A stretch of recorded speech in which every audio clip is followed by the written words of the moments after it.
April 3, 1943. Hawaiian Air Depot, Hickam Field, Oahu.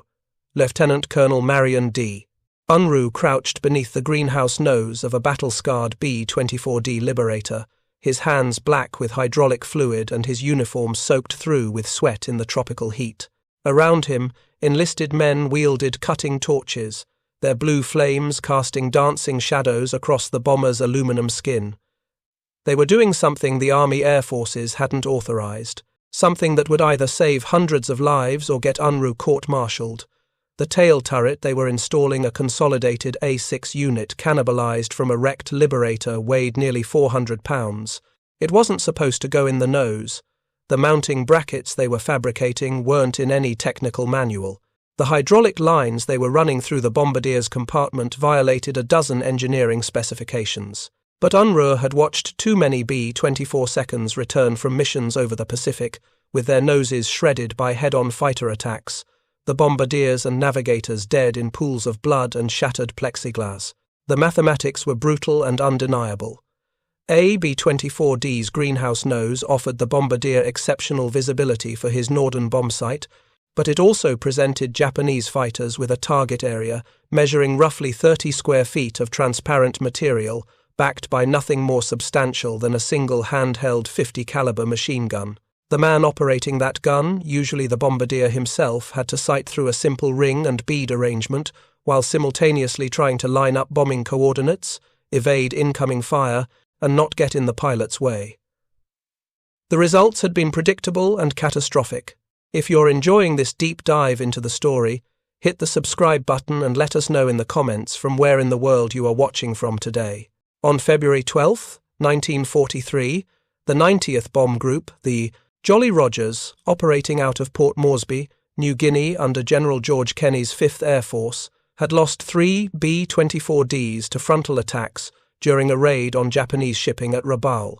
Technical Sergeant Robert Costello, ball turret gunner on one of the surviving aircraft, provided testimony to intelligence officers that would be forwarded to 7th Bomber Command in Hawaii. The Japanese Zero fighters, he reported, had learned to attack from 12 o'clock high, diving straight into the bomber formations. The single nose gun couldn't track fast enough. The bombardiers couldn't see the fighters coming through the sun glare on the plexiglass. By the time the top turret gunner could rotate his weapons forward, the Zeros were already through the formation. Lieutenant Colonel Unruh wasn't an engineer by training. He was a logistics officer assigned to 7th Bomber Command at Hickam Field, responsible for maintaining combat readiness of heavy bombers transiting through Hawaii en route to forward bases in the Central and Southwest Pacific. But he understood weight and balance calculations, he knew hydraulic systems, and he possessed something more valuable than formal engineering credentials. He had the practical mechanical knowledge of a man who had spent 15 years working on aircraft, starting as an enlisted crew chief in the 1920s. The idea had come to him while inspecting battle damage on a B-24D that had limped back to Hickam with its tail section so badly shot up the tail turret was inoperable. The turret itself, however, remained intact, a consolidated A6 unit with twin 50-caliber machine guns, powered traverse and elevation, armor protection for the gunner, and sufficient ammunition capacity for sustained combat. If a turret could defend the tail, Unruh reasoned, why couldn't a similar turret defend the nose? The engineering challenges were substantial. The B-24's nose section had never been designed to accommodate a powered turret. The structural framework consisted of lightweight stringers and formers adequate for supporting plexiglass panels and a bombardier's equipment, but not for bearing the static load of a 400-pound turret, much less the dynamic loads generated during combat maneuvering. The hydraulic system would need to be extended forward from the main distribution manifold located in the bomb bay, requiring new lines, valves, and accumulators. The electrical system would need additional capacity for the turret's motors and gun-firing solenoids. The bombardier's position would have to be relocated below and behind the turret, fundamentally changing how bombing runs were conducted. Most critically, there were no engineering drawings, no approved modifications, no authorization from Wright Field in Ohio, where the Army Air Force's Engineering Division was supposed to evaluate and approve all aircraft modifications. Unruh was proposing to cut apart a combat aircraft and install equipment in a configuration that had never been tested, never been analyzed for stress loads, and never been approved by anyone with the authority to approve it. In March 1943, he presented his proposal to Brigadier General William Flood, commanding 7th Bomber Command. The briefing had been blunt. Unruh showed combat loss data. Of the 23 B-24Ds lost in the Southwest Pacific during January and February, 14 had been victims of frontal attacks. He showed testimony from surviving crews describing how Japanese fighters exploited the nose gun's limited field of fire. He showed photographs of battle damage, massive holes torn through greenhouse noses, dead bombardiers slumped over their sights, shattered instruments, blood frozen on plexiglass at altitude. Then he showed his solution: a tail turret remounted in the nose, twin 50 caliber guns with 360 degrees of traverse, armor protection, a dedicated gunner position. The bombardier relocated to a station below and behind the turret where he could still operate the Norden bomb site through a smaller bombardier's window. Estimated installation time per aircraft, 72 hours. Estimated cost, minimal, as they would be using salvaged turrets from damaged aircraft. General Flood had listened in silence, then asked the question that would define the entire modification program. "Can you do this without waiting 6 months for Wright Field to study it to death?" Unruh had answered honestly. "Sir, I can have a prototype flying in 2 weeks, but I'll be violating about 15 different technical orders to do it." Flood's response would never appear in any official record, but multiple witnesses would later recall the general's exact words: "Colonel, I'm not aware of any unauthorized modifications occurring at this facility. I am, however, very interested in any innovative solutions to combat losses that you might develop through official channels." Is that clear? It was clear. Unruh had his authorization, unofficial, deniable, but real. The Hawaiian Air Depot occupied a sprawling complex of hangars, workshops, and storage facilities adjacent to Hickam Field. In the wake of Pearl Harbor, the depot had evolved from a routine maintenance facility into the Pacific Theater's primary modification center. Aircraft arriving from the continental United States often required dozens of changes before being considered combat-ready for the unique demands of Pacific operations. Extra fuel tanks, modified oxygen systems, jungle survival equipment, additional armor protection, all were installed at Hawaiian Air Depot before bombers and fighters continued westward to their operational bases. The depot employed approximately 2,000 civilian workers and 500 military personnel in April 1943. Many of the civilians were skilled tradesmen, machinists, sheet metal workers, electricians, hydraulics specialists who had worked in Honolulu's shipyards and industrial facilities before the war. The military personnel included crew chiefs, specialists, and technical officers who understood aircraft systems intimately. This combination of talent made the depot capable of modifications far beyond routine maintenance. For his prototype conversion, Unruh selected B-24D, serial number 41-24153, a consolidated San Diego-built aircraft that had suffered moderate battle damage over Wake Island in January. The damage had been repaired, but the aircraft remained at Hickam awaiting assignment to a replacement unit. This made it perfect for Unruh's purposes, officially still in depot maintenance status, available for extended modifications without disrupting operational schedules. The work began on March 17, 1943. Master Sergeant Donald Fletcher, a sheet metal specialist with 20 years of experience, led the structural modifications. The first step involved carefully removing the entire greenhouse nose assembly, 16 individual plexiglass panels, each one held in place by dozens of screws and sealed with rubber gaskets. The panels were catalogued and stored. If the modification failed, they would need to be reinstalled. With the nose stripped to its structural skeleton, the inadequacy of the existing framework became immediately apparent. The longeron's longitudinal structural members running the length of the fuselage were adequate, but the lateral formers and stringers were too light to support a turret. Fletcher's team fabricated reinforcement brackets from 1/4-inch aluminum plates, installing them at critical load points. The brackets were riveted and bolted to the existing structure, distributing turret loads across multiple frame stations. The tail turret they selected for the prototype came from B-24 1-23908, a Fort Worth-built aircraft that had been written off after a landing accident. The consolidated A6 tail turret was a remarkable piece of engineering for 1943. The gunner sat in a cramped compartment surrounded by ammunition cans, his knees drawn up, operating the turret through a system of hydraulic motors controlled by hand grips. The twin 50 caliber M2 Browning machine guns could elevate from -10 degrees to +60 degrees, with complete traverse through 360 degrees. Rate of fire for both guns combined was approximately 1,100 rounds per minute. The turret included 800 rounds of linked ammunition, sufficient for 45 seconds of continuous fire. Installing this system in the nose required solving multiple technical challenges simultaneously. The turret's mounting ring, a circular framework approximately 40 inches in diameter, had to be integrated into the B-24's nose structure. Fletcher's team fabricated an adapter ring from a rolled aluminum channel, connecting the turret mount to the reinforced formers. The adapter ring included shock mounts to dampen vibration and reduce fatigue loads on the airframe. The hydraulic system presented the next challenge. The turret required hydraulic pressure of approximately 1,000 pounds per square inch for powered operation. The B-24's existing hydraulic system, which operated landing gear, flaps, and other turrets, had sufficient capacity, but extending it forward required running new lines through the aircraft. Technical Sergeant James Morrison, the depot's senior hydraulics specialist, designed a routing that brought half-inch hydraulic lines from the main manifold in the bomb bay, through the flight deck, and into the nose section. Check valves prevented pressure loss if lines were damaged.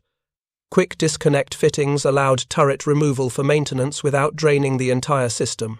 Electrical power for the turret's firing circuits, intercom, and heating came from the aircraft's 28-volt DC system. New wire bundles were run alongside the hydraulic lines, properly secured and protected from chafing. The gun-firing solenoids drew significant current, approximately 50 amperes, when both guns fired, requiring dedicated circuit breakers to prevent overloads. The most complex challenge involved relocating the bombardier's station.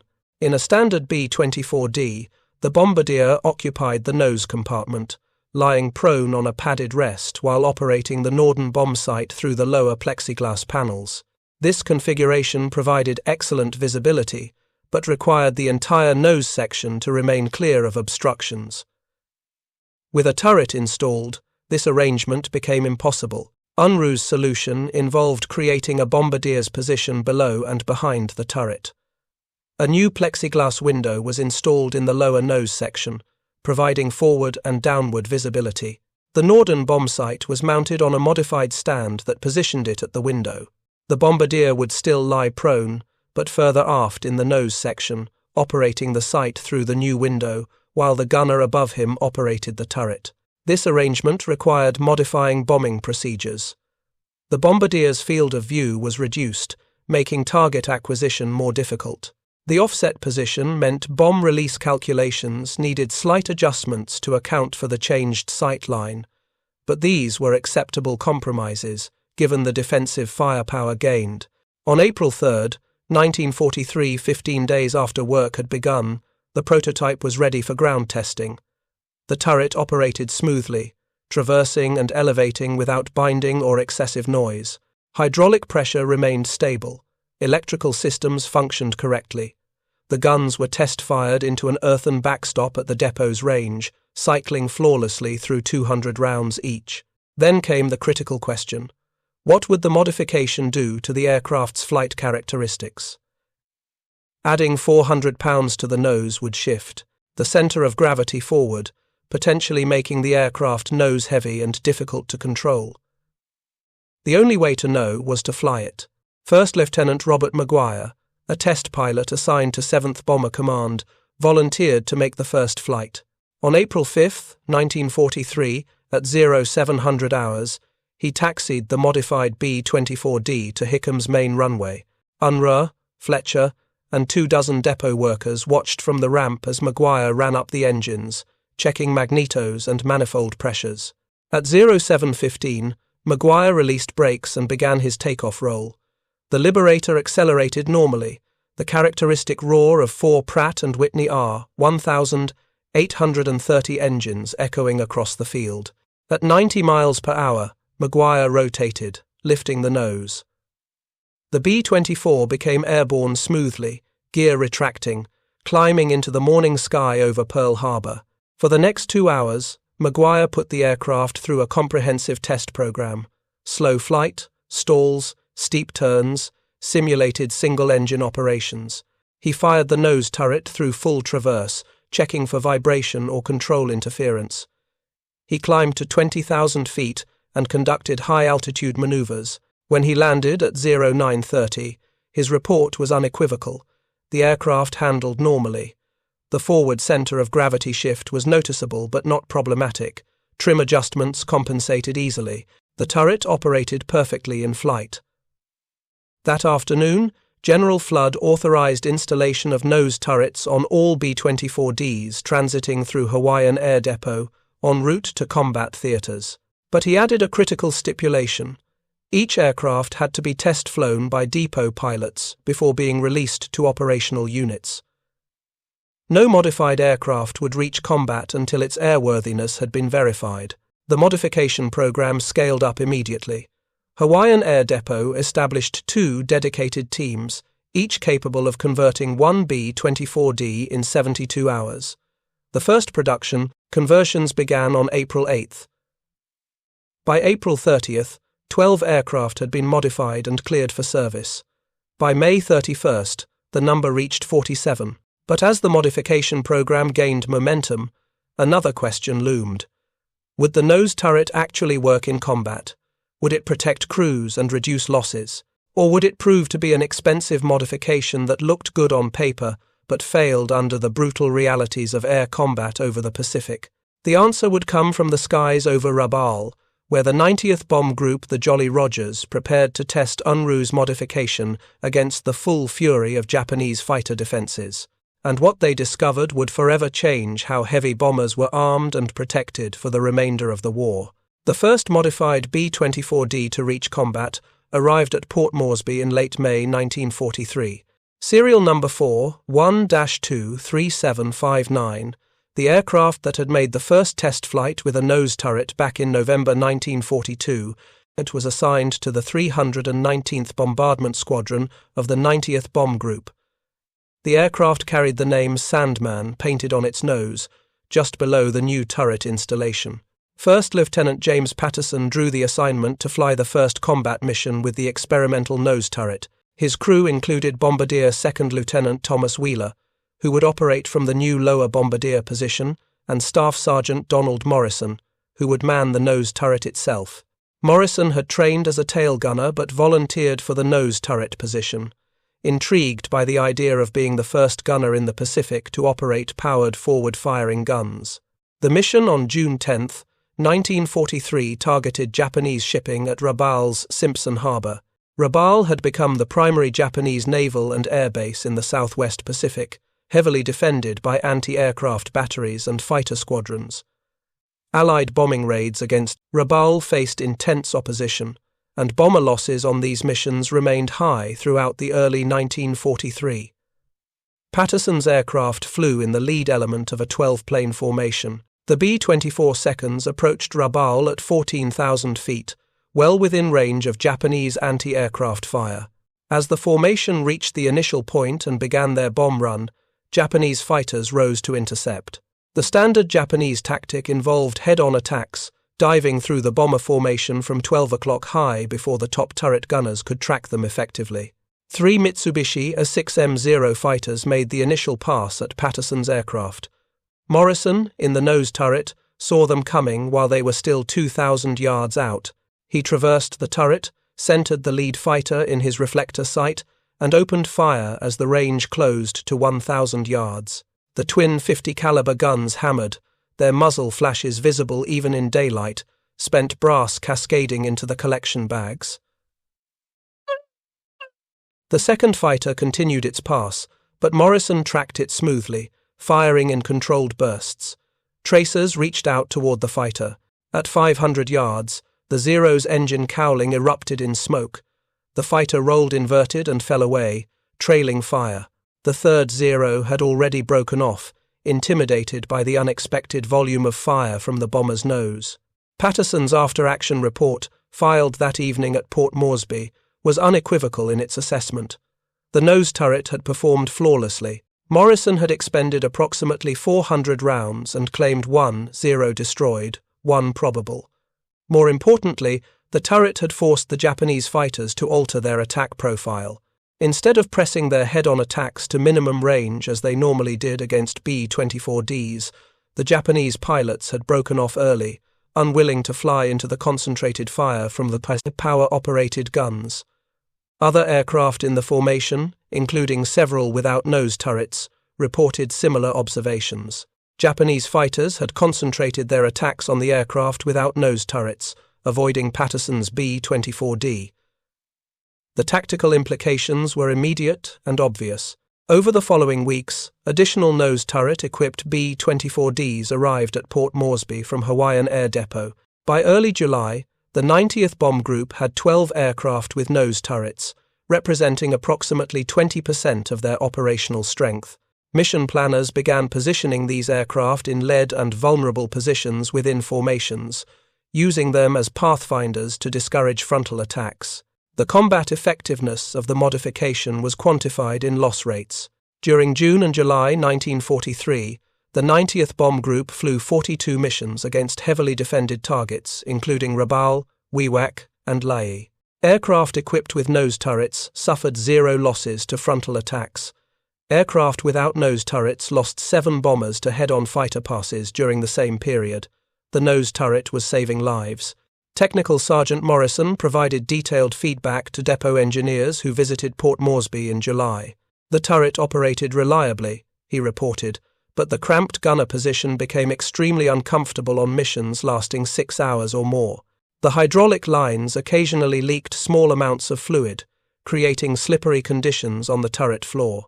Ammunition feed was generally reliable, but the guns would occasionally jam when firing at extreme elevation angles due to the ammunition belts binding against structural members. These reports led to immediate modifications at Hawaiian Air Depot.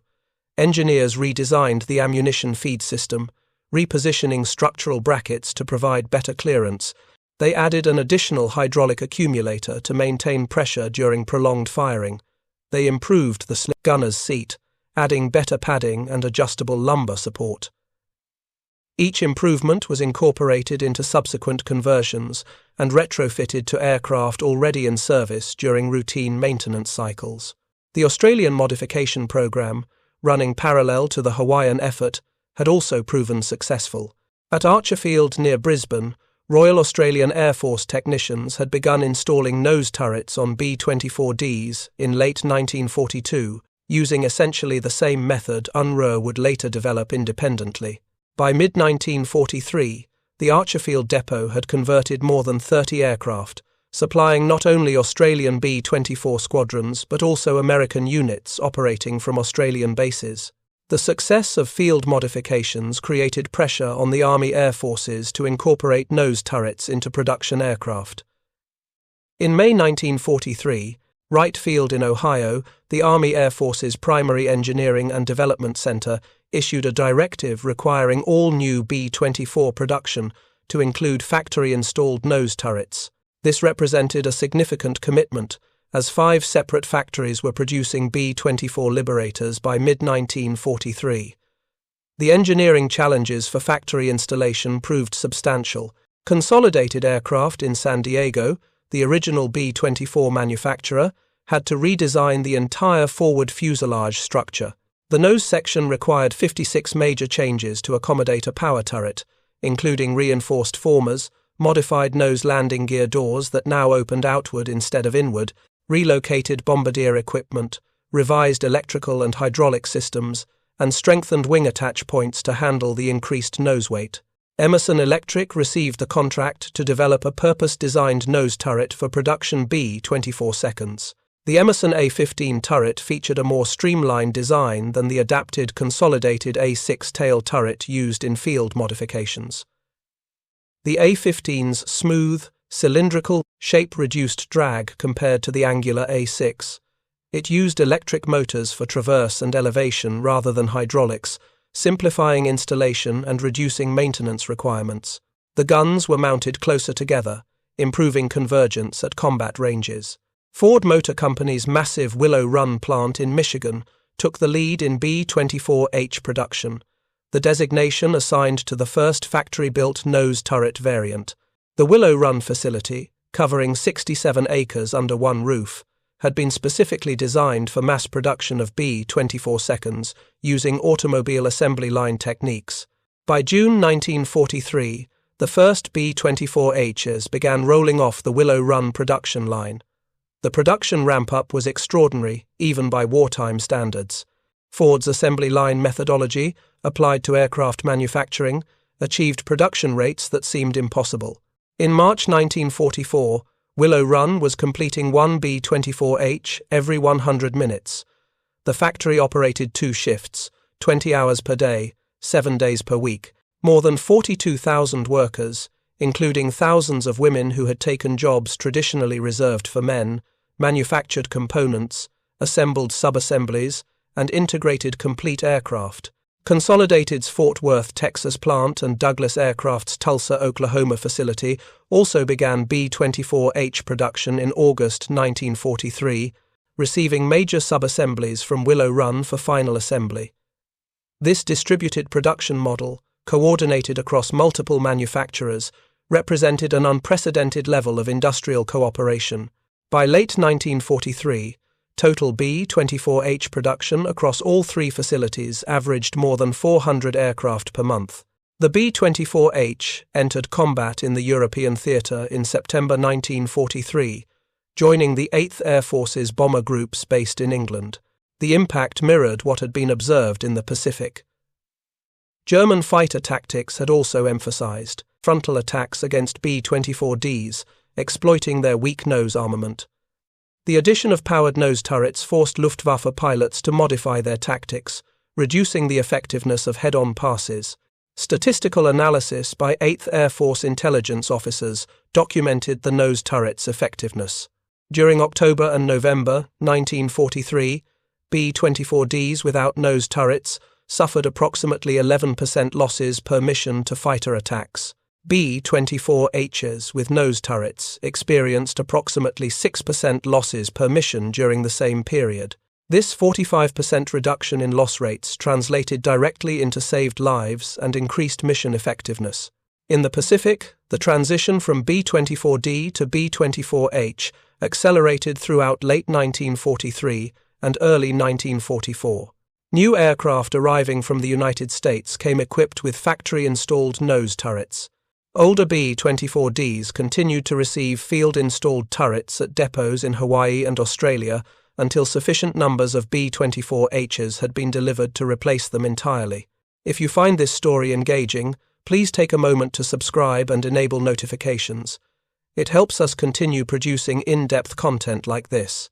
The 90th Bomb Group, which had pioneered combat use of nose turret-equipped aircraft, phased out their last B-24Ds by March 1944. Technical Sergeant Morrison, the first nose turret gunner to score a confirmed kill, had by then flown 63 combat missions, claiming 4 confirmed Japanese fighters destroyed and 3 probables. His expertise led to his reassignment as an instructor, training newly arrived nose turret gunners at the 5th Air Force's Gunnery School in Australia. The final production version featuring nose turrets was the B-24J, which incorporated additional improvements based on combat experience. The B-24J used either the Emerson A-15 turret or an improved consolidated A-6B turret, depending on the manufacturing plant and production block. All 5 factories in the Liberator production pool Consolidated San Diego, Consolidated Fort Worth, Ford Willow Run, Douglas Tulsa, and North American Dallas eventually standardized on B-24J production, beginning in mid-1944. By war's end, more than 6,700 B-24Hs and over 6,400 B-24Js had been manufactured with factory-installed nose turrets. An additional estimated 200 B-24Ds had received field-installed nose turrets at depots in Hawaii, Australia, and elsewhere. The nose turret had become standard equipment on heavy bombers, a direct result of Lieutenant Colonel Unruh's unauthorized modification at Hawaiian Air Depot in April 1943. The human cost saved by the nose turret modification can be estimated through loss rate analysis. If B-24 groups had continued operating with greenhouse noses throughout 1944 and 1945, experiencing the 11% per mission loss rate documented for B-24Ds during late 1943, total losses would have been substantially higher. The reduction to 6% losses achieved by nose turret-equipped aircraft represents thousands of bomber crew lives saved over the final 2 years of the war. Lieutenant Colonel Unruh received no medal, no commendation, no official recognition for his modification program. His work had been unauthorized, conducted in defiance of technical orders, installed without right field approval. But General Kenny, commanding 5th Air Force in the Southwest Pacific, understood exactly what Unruh had accomplished. In a letter to 7th Bomber Command in December 1943, Kenny wrote that the nose turret installations from Hawaiian Air Depot had saved more bomber crews than any other single modification in the Pacific theater. The modification story reveals a fundamental truth about innovation during wartime. Official channels, engineering studies, and approval processes take time measured in months or years. In combat, time is measured in missions flown and lives lost. Unruh's willingness to bypass official procedures to risk court-martial for unauthorized modifications stemmed from an understanding that waiting for approval meant accepting continued casualties from frontal attacks. The depot workers who fabricated mounting brackets, routed hydraulic lines, and test-fired installations would never appear in combat records or victory statistics. Their contribution was measured in bombers that returned safely, in bombardiers who survived missions, in gunners who could defend their aircraft effectively. These workers operated far from combat zones, but their impact on the war's outcome was direct and measurable. The B-24 Liberator served throughout World War II, flying more combat missions than any other American aircraft. It dropped more bombs than any other bomber, sank more submarines than any other aircraft, and transported more cargo than any other military transport. The B-24 achieved these distinctions through continuous improvement and modification throughout its service life. The nose turret modification represented one of the most successful improvements, directly addressing a critical vulnerability and saving thousands of lives in the process. Post-war technical analysis by the Army Air Forces acknowledged that field modifications, including the nose turret installation, had proven faster and more effective than formal engineering development processes. The lessons learned influenced post-war military procedures for aircraft modification and improvement. The establishment of formal rapid modification processes, field engineering teams, and accelerated approval procedures all stemmed from wartime experiences like Unruh's nose turret program. The B-24 production program ended in May 1945, with total production exceeding 18,400 in aircraft. More than 15,000 served with the United States Army Air Forces, while additional aircraft were supplied to the Royal Air Force, Royal Canadian Air Force, Royal Australian Air Force, and other Allied air forces. The B-24 remained in military service with various nations into the 1950s, with the last aircraft retired from the Indian Air Force in 1968. Today, fewer than 20 B-24 Liberators survive in museums worldwide. Only 2 remain airworthy. The consolidated B-24J Witchcraft, restored and maintained by the Collings Foundation, still flies at air shows and memorial events. Its Emerson A-15 nose turret, a reminder of the modification program that began with an unauthorized installation at Hawaiian Air Depot. The legacy of Lieutenant Colonel Unruh's modification extends beyond the specific technical change he implemented. It demonstrates that critical innovation during wartime often comes from practitioners in the field, rather than from formal engineering organizations. The people closest to combat operations understand operational requirements with an immediacy that distant headquarters cannot match. Empowering these individuals to implement rapid modifications, even without formal approval, can produce results faster and more effectively than traditional processes. The story also illustrates the importance of accepting risk during wartime innovation. UNRU's modification could have failed catastrophically. The turret could have torn loose during flight, causing structural failure. The hydraulic systems could have leaked excessively, creating fire hazards. The forward center of gravity shift could have made the aircraft unflyable. Any of these failures would have resulted in UNRU facing court-martial and disgrace. But UNRU understood that the risk of failure had to be weighed against the certainty of continued casualties. Waiting for formal approval meant accepting losses while studies were conducted and reports were written. Taking action meant accepting personal risk to save others. This calculation, the willingness to risk personal consequences to achieve operational improvement, defines effective leadership in crisis situations. The depot workers who implemented UNRU's modifications shared this risk. Master Sergeant Fletcher and his structural team could have been held responsible if a turret installation failed and an aircraft crashed. Technical Sergeant Morrison and his hydraulics specialists could have faced charges if their work caused catastrophic system failures. Every person involved in the modification program understood they were operating outside approved procedures and would bear responsibility for any failures. The success of the nose turret modification validated their judgment and their willingness to accept risk. The rapid adoption of the modification by all B-24 production facilities confirmed that UNRU's approach had been correct.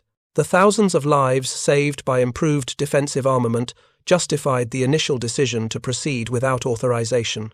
Military organizations generally prioritize following established procedures and maintaining clear chains of command. These priorities serve important purposes, ensuring coordination, preventing conflicting modifications, and maintaining safety standards. But wartime conditions sometimes require operating outside normal procedures, accepting risk in pursuit of rapid improvement. The challenge lies in distinguishing between situations where standard procedures should be followed and situations where rapid action without authorization is justified. UNRU's modification succeeded because it addressed a clearly identified problem with a proven solution. The vulnerability of B-24Ds to frontal attack was documented through combat reports and loss statistics. The effectiveness of power turrets was established through tail turret performance. The technical feasibility of the modification was demonstrated through careful engineering and testing. UNRU didn't improvise blindly. He applied existing technology to solve a specific problem, then verified the solution through rigorous testing before broader implementation. This methodical approach, even while working outside official channels, distinguished UNRU's effort from reckless experimentation. He understood the risks, mitigated them through careful engineering, and verified performance before releasing modified aircraft to operational units. This disciplined innovation, combining urgency with technical rigor, produced results that formal processes could not have achieved in comparable time. The human stories embedded in the nose turret modification program extend far beyond UNRU and his engineering team. Every B-24 crew that flew with nose turret-equipped aircraft benefited from the modification. Bombardiers who might have died from frontal attacks survived to complete their tours. Nose gunners who operated the turrets gained confidence from having effective defensive weapons.